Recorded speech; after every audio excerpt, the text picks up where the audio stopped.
हैं जो अभी हमने मेंस में पढ़ा है उसी से रिलेटेड क्वेश्चंस हैं और क्वेश्चंस जो शॉर्ट का ग्रुप है उस पर ऑलरेडी भेज चुका हूँ। पीडीएफ आप देख लेंगे तो जितने शॉर्ट वाले बच्चे हैं उनको ऑलरेडी क्वेश्चंस पहुँच चुके हैं, वहाँ पे वो आप क्रॉस वेरीफाई कर सकते हैं। सेम चीज़ जो आपको पढ़ाई जा रही है वो आपके व्हाट्सएप पे ऑलरेडी आ चुकी है।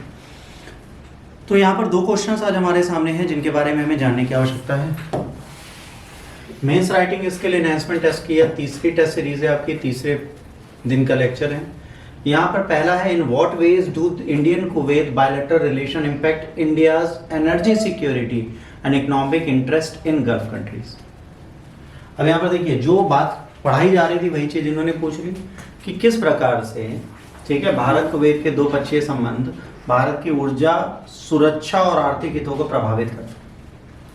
वे किस प्रकार से आर्थिक और सुरक्षा की चीजों को प्रभावित करेंगे, ये पहला प्रश्न आपसे पूछा जाएगा जब भी पूछा जाएगा। तो भाई इसका आंसर आपको जो पीडीएफ अभी पढ़ाई उसमें दिया हुआ है प्रॉपर मैनर में, अगर आप उसे ध्यान से देखेंगे तो आपको चीज़ें वहाँ दिख जाएंगी कि प्रधानमंत्री क्यों गए, हमारा 6 नंबर का सबसे बड़ा ऊर्जा संसाधन का क्षेत्र है ये। फिर क्वेश्चन आता है पहले दूसरे तीसरे चौथे पांचवें पर कौन है।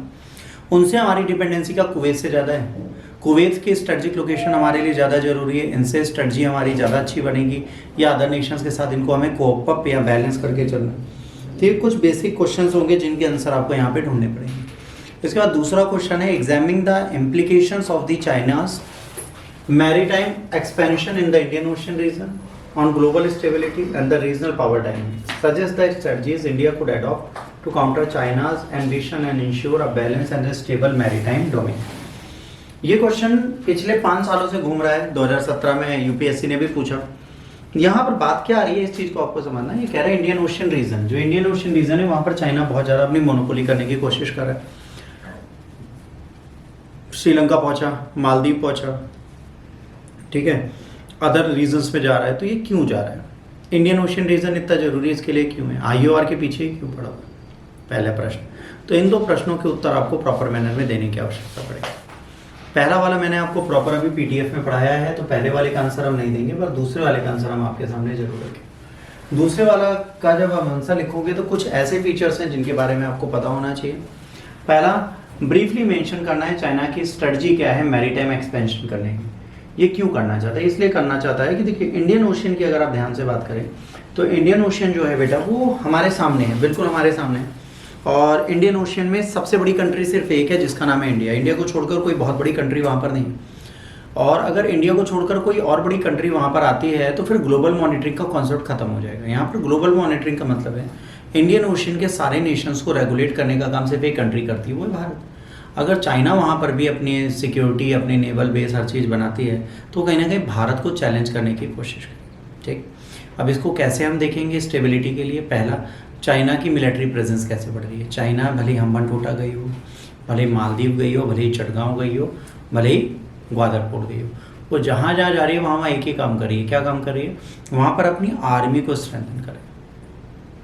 वो अपनी आर्मी स्ट्रेंथन करने की कोशिश में लगी और कुछ कर ही नहीं रही। वो कह रही है मेरी आर्मी इतनी स्ट्रेंथन होगी कि मैं किसी को भी बर्बाद कर दूँ। और इंडिया के अपोजिट चाइना जब जाती है, चाइना क्या कहती है, चाइना कहती है कि मेरी जो स्ट्रेटजिक प्लानिंग है वो इसी हिसाब से है कि जहाँ पर मैं जाऊँ, जिस जगह पे मैं जाऊँ, वहाँ पर उस पर्टिकुलर रीजन में पीपल रिपब्लिक ऑफ चाइना की जो आर्मी है, ठीक है, पीपल रिपब्लिक आर्मी, वो वहाँ पर अपने आप पहुँचे और वही उस क्षेत्र को रेगुलेट करेगी। तो आर्मी यहाँ पर बहुत ज़्यादा पहुँच रही है। दूसरा एक इम्पॉर्टेंट चीज़ है कि समुद्र की तरफ से भारत मजबूत था क्योंकि वहाँ कोई महान देश, बड़ा देश था नहीं। अगर चाइना समुद्री पोर्ट के आसपास हमारे आ जाती है तो भारत की आज भी एक सबसे बड़ी कमजोरी थी नेवी। आप ऑब्जर्व करिए जब से नरेंद्र मोदी साहब आए हैं तब से एक चीज़ पे हम बहुत ज़्यादा ध्यान दे रहे हैं, नेवी। हम कुछ ना कुछ नया हर साल लॉन्च करते रहते हैं, फास्ट पेट्रोलिंग जीटेल से लेके, है ना, डॉकयार्ड से लेकर एयरक्राफ्ट कैरियर तक, छोटे वेसल से लेकर बड़े वेसल तक, रिसर्च वेसल तक, कुछ ना कुछ हम हर साल ला रहे हैं। क्यों ला रहे हैं, क्योंकि हम अपनी मैरीटाइम सिक्योरिटी को मजबूत करना है। क्यों करना है, चाइना की प्रेजेंस की, क्योंकि चाइना हमारे लिए एंटी है और चाइना अगर यहाँ आएगा तो हमें बहुत ज़्यादा प्रॉब्लम होगी, हमें इसको ध्यान देना है। फिर अब मैरीटाइम को ये किस तरह करता है, ये क्या करता है, ये 90% उन एरियाज में सबसे पहले जाता है जहाँ पर बहुत ज़्यादा कॉन्फ्लिक्ट होता है, बहुत ज़्यादा डिस्प्यूट्स होते हैं। जहाँ ज़्यादा डिस्प्यूट्स होते हैं वहीं पे पहुँच जाते हैं। जैसे एग्जाम्पल मान लीजिए साउथ चाइना सी में जब गया तो वहाँ पर कोई आइलैंड था ही नहीं, इसने रातों रात बालू डाल के नया आइलैंड बना लिया और आइलैंड बना के कहा मेरा एरिया। वैसे इंडियन ओशन में जब ये जाता है तो उन नेशंस को पकड़ता है जो कमज़ोर है, जो अपना विकास करना चाहता है, उस विकास के नाम पर इनको पकड़ता है और पकड़ने के बाद इनके लिए प्रॉपर मैनर में काम कराता है, कहता है वहाँ पर डेवलपमेंट करेंगे, फिर डेप ट्रैप में फंसा देते हैं। इसके बाद क्या करता है, मिलिट्री कैपेबिलिटीज़ अपनी बढ़ाता है, ठीक है ना, इन्वेस्ट करता है कई जगहों पर, कई ऐसे क्षेत्र हैं जहाँ पर ये रीजनल इंफ्रास्ट्रक्चर के लिए इन्वेस्ट करता है।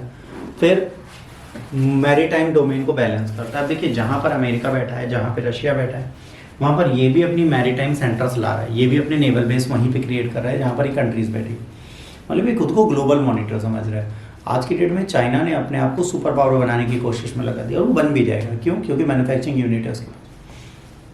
फिर इसको देखना इंडियन ओशन रीजन की जितनी पार्टनर कंट्रीज है उनके साथ ही कैसा, तो उनके साथ इसके रिश्ते अच्छे नहीं हैं। फिर यहीं पर इसी इंडियन ओशन रीजन को स्ट्रॉन्ग करने के लिए हमारा जापान के साथ रिश्ता कैसा है, हम क्वाड में क्यों जुड़ रहे हैं, समझिएगा, हम श्रीलंका में डेवलपमेंट करने की कोशिश क्यों कर रहे हैं, हम मालदीव के इतनी बदतमीजी के बाद भी उससे रिश्ते क्यों अच्छे करें, क्योंकि चाइना को काउंटर बैलेंस करने के लिए हमें इन सब चीज़ों की आवश्यकता है। अगर इन सब चीज़ों को हम प्रॉपर मैनर में नहीं कर पाएंगे तो हमें दिक्कतें होंगी। तो इनको बैलेंस करने के लिए हम ये सब काम कर रहे हैं। तो अगर ये प्रश्न आएगा तो 250 वर्ड में आएगा, लिख लोगे कि नहीं लिख पाओगे? हिंदी वर्जन लिया